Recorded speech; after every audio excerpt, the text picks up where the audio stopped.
welcome to the show. So remember like a few years ago how pretty much every single day was a different national food day?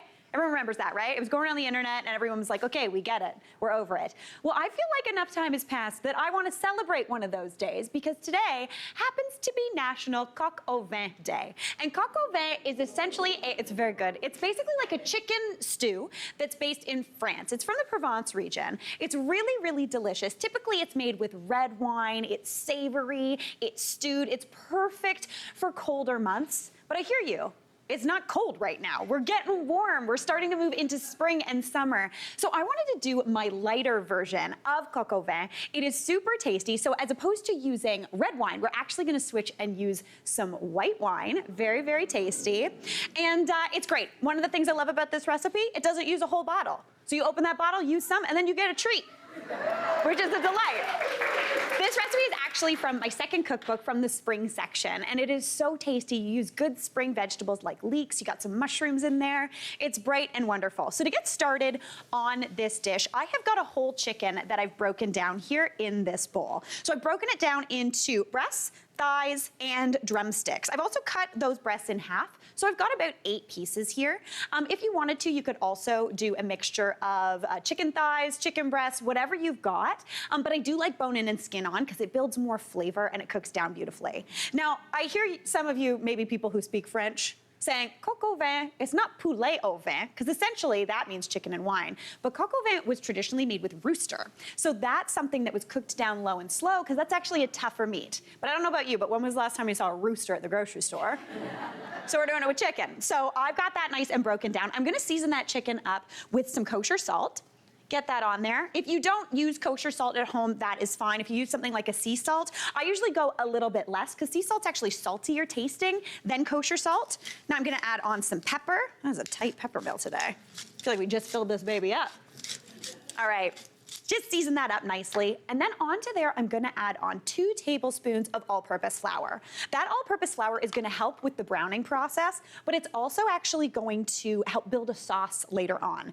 Anytime I'm making anything that's kind of stewed with some meat, I like to dredge it with a little bit of flour first, because that starts building kind of like the fond and almost roux situation in the bottom of the pan that builds that sauce, gives you a little bit of a thicker gravy, and it's gonna be beautiful. All right, give that a toss together just to evenly coat all that chicken in that flour and salt mixture. And get both sides, but really kind of focus on the skin side. That's the situation that you're looking to get nice and coated, because that's what we wanna get good and golden brown. All right, that is looking beautiful. Now, moving over into my pan, I've got a big Dutch oven here, but any sort of good heavy bottomed pot will work perfectly for this. I have browned off 4 strips of bacon. Did everybody come in and think I was making breakfast today?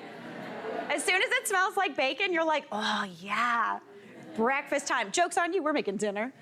All right, so I have got that bacon in this pan. It is rendered down over medium heat. Anytime I'm making bacon, I like to start it on no heat. I put it into a cold pan, then I bring it up to temperature over medium. That renders out all of this delicious fat, gets crispy, wonderful bacon, and we're gonna re-add this later into the stew. I don't like adding it right away or keeping it in the pan because it kind of goes chewy, and I wanna keep that texture and that golden brown flavor.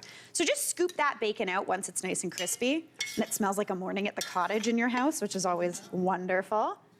All right, now I wanna sear that chicken, and I'm not gonna add any additional fat into here because we got a good amount of that bacon fat to cook in, so that's basically free flavor, so we're gonna use it. So I'm gonna add that chicken right on into the pot, and you want that to sear. As soon as it hits the heat, you can hear that little bit of a sizzle. That's gonna sear that skin and give you a golden brown crust. This is the part where you get to build that brown flavor in this stew. If I were to put everything into this pot at once, including the vegetables, including all the liquid, you would end up with, honestly, technically it would be stew, but it would not be great. You're never gonna get that golden flavor that you're looking for that is so tasty. All right, now pop those in. And then I'm just gonna leave all of this flour behind. Anything that doesn't stick to the chicken, you can get rid of. So that's gonna go to the side. I want that to sear off for about 4 to 5 minutes, just until that chicken is nice and golden brown. I'm turning the heat up to medium high, just to get that going, but we don't wanna cook that chicken all the way. We're just looking for golden brown color, because we're gonna finish it in the oven. So while that does its thing, I'm gonna get to work on the vegetables. Now, traditionally, we've got carrots, onions, that's usually in a coq au vin, but I also like to add parsnips. Parsnips are like a sweet, weird carrot. You basically only see them at like Thanksgiving. No one eats them on the table, but they're so good and wonderful.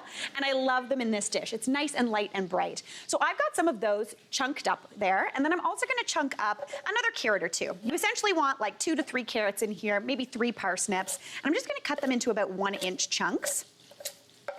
If you can get a beautiful field carrot, if you're someone who's really good at gardening, feel free to grab them out of the garden. That feels very provincial, right?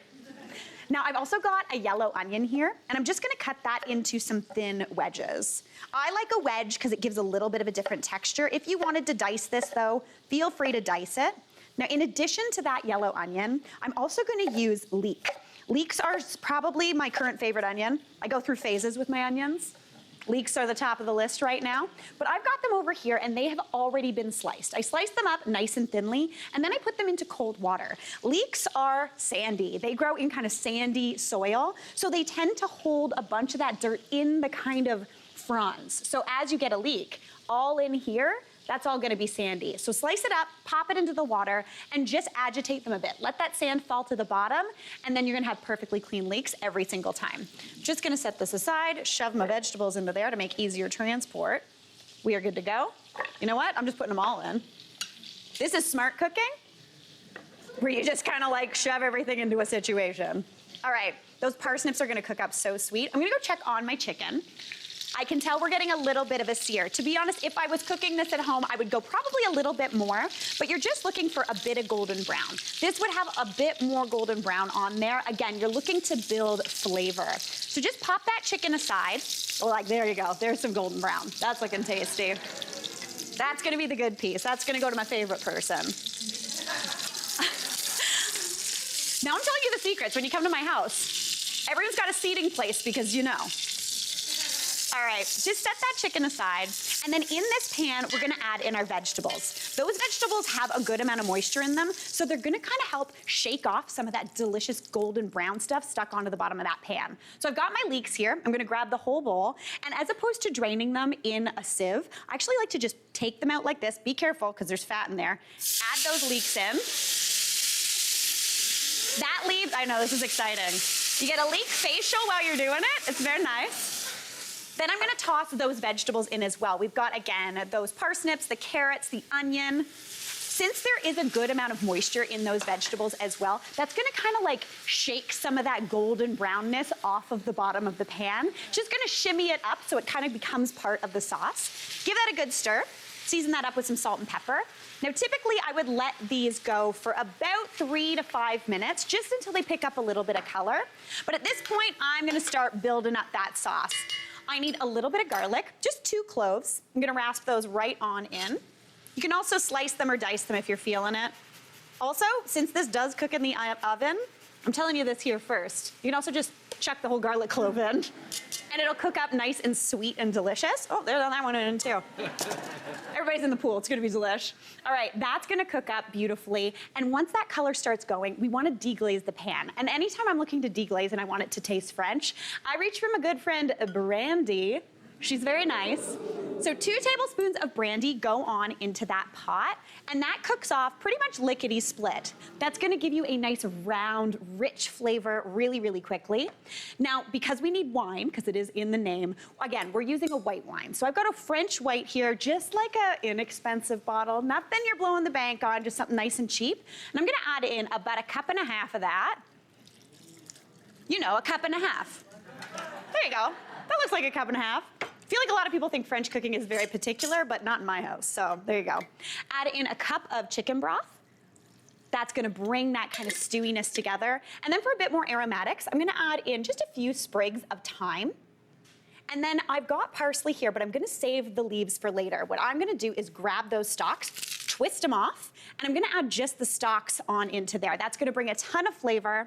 I'm gonna re-add that chicken on into the pot, bring this up to a simmer, then I just wanna cover that, put it in the oven at 300 degrees for about 30 to 40 minutes. So in this pot, I'm not gonna show you it yet because we gotta save the big reveal. But in this pot, we have got that coq au vin that we made before the break. As opposed to using red wine, we used white wine. There's some leeks in there. It's a little bit lighter and brighter, and it's gonna be totally delicious. But anytime I have stewed something, so that's been cooking for about 40 minutes in the oven, I like to add something that maybe I've cooked on the stove or something bright and fresh that's gonna just keep things, I don't know, interesting. Sometimes if it tastes like it's been cooking forever, you're like, okay, I get it after the first bite. So I like to add in something delish. So in this pan, I've got some oyster mushrooms that I've cooked down with a little bit of butter. Now, for being a French recipe, this is the first appearance of butter, so that's kind of impressive.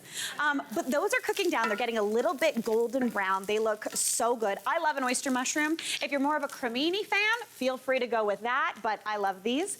Now into there, I'm gonna add in a clove of garlic. Again, we've got those garlic cloves, whole or minced, hanging out in that pot, and that is going to be wonderful. That's gonna be nice and sweet, but by adding this garlic in here at this last kind of minute, it's gonna just bring this punchiness into the stew, giving you a little bit more brightness. And again, everyone's gonna have worse garlic breath, but that's not a bad thing in my house. All right, now into there, I'm also gonna brighten up my mushrooms. So anytime I'm cooking mushrooms, I always like to add something like a little bit of lemon juice, a little bit of vinegar. It just brings them back to life. But since we've got wine in the pot, I'm gonna add in about a tablespoon or two of that white wine just to bring things back. That's gonna immediately almost absorb. Basically just cook that down until there's pretty much no liquid left in that pan.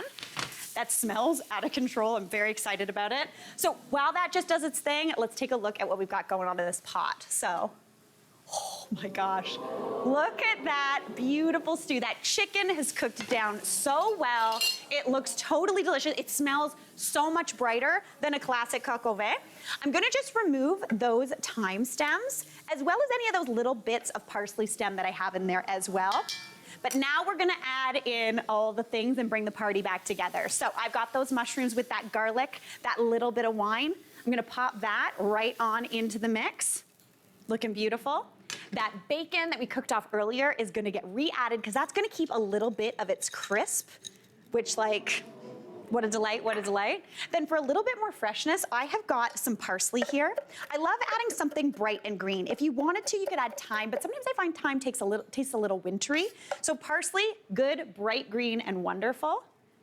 And then my pièce de résistance of a very French dish is a little bit of creme fraiche. Now, if you don't have creme fraiche, you can easily just use sour cream. That works pretty much the same, but it's basically just like thickened, kind of soured cream. Just a couple of tablespoons of that. Got the big spoon, that's okay. Try to get that right on it. Oh my God, no, yeah. All right, give that a little bit of a swirl in. It brings a little bit of creaminess, just the tiniest bit of deliciousness into here. And I don't know about you, but that looks like one delicious dish. All right, now since I myself do not eat coq au vin, I have to find that little piece of that thigh to give to one of my favorite people, and that is our audience coordinator, Jordan. Hey, man. Wait, yeah. Oh my gosh, okay, so Jordan, have you ever had coq au vin before? I've never had this. I've actually never even heard of it before. I know, Really? I know. Oh my gosh, it is so good. It's like just basically French, it's stewy. You've got those parsnips, you got those carrots. It smells amazing. Honestly, doesn't it smell super good? Insane. You got a little bit of that creme fraiche as well. I know you're like a weary dairy man. Yeah, but I'm here for it. Okay, I'm here excited. for it. I'm here for it. It's basically just it's chicken, it's wine, and it is delicious. Ooh, wow. Yeah, wow, right? Wow. It's gonna be hot, man. Yeah. Is that good? Wow. Thank you. You've done it again. Yes, man. Oh my God. This guy is the dream. Love him. Hey, Mary here. What did you think? Drop your comments below and don't forget to like and subscribe for more of the good stuff.